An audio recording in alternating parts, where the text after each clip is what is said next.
Hey everybody, and welcome back. Today we are talking about synchronous as well as the standard drive belt replacement on a 30-inch Toro TimeMaster lawnmower. So let's get into it.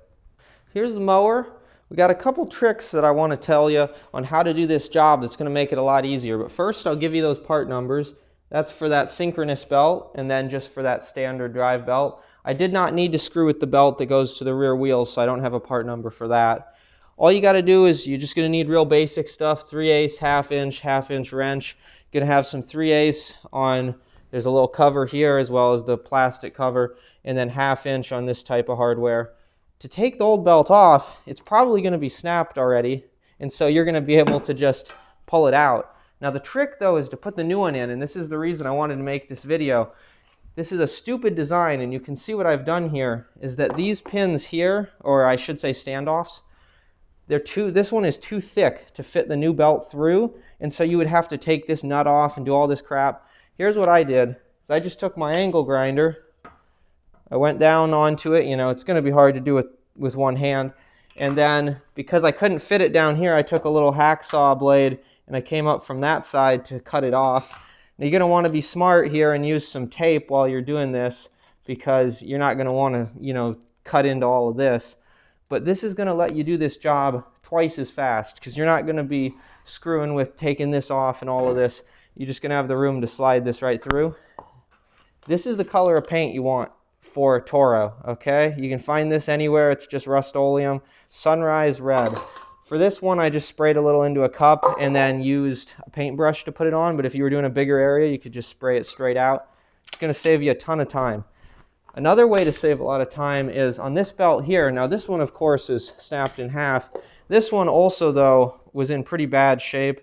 You can see it has a big, starting to form a cut into it here.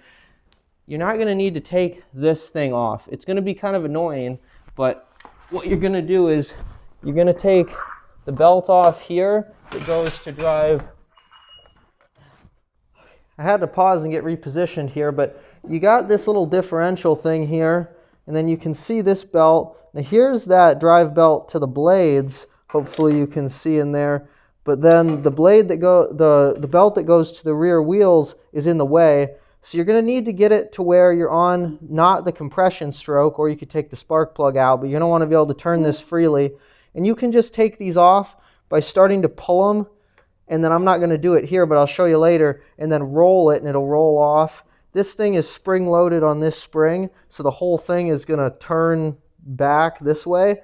But then when you put this belt back on, you're just going to have to take your hand and torque it that way.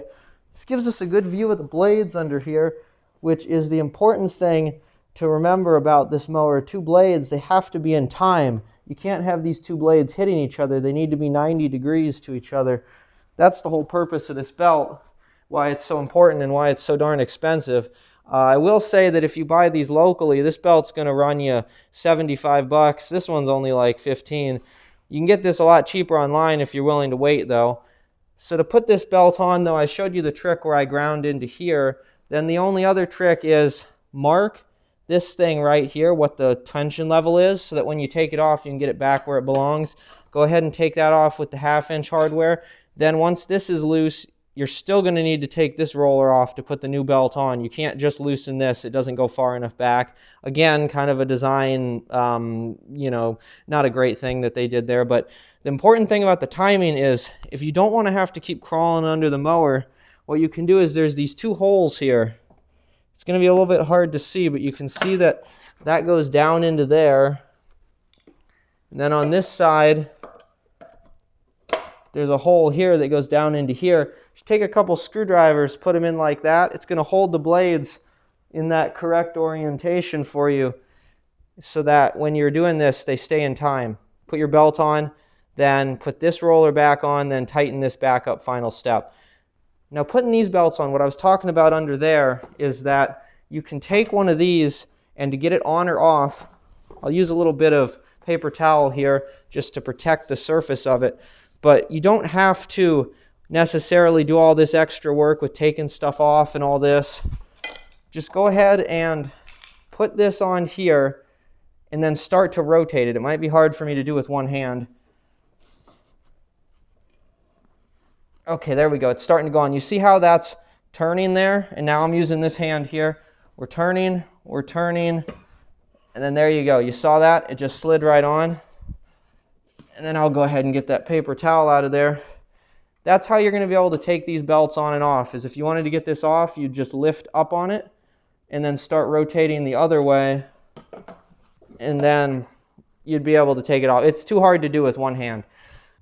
So that's pretty much it. I didn't quite show properly either, but to get the new belt through here, you're going to be able to feed it through this gap, kind of twisting it past this pulley with this belt off, and then pull it through here, as well as taking the old one off. You're going to be able to fold it under and pull it out. When you're tightening things, this is aluminum. This is steel, the deck here.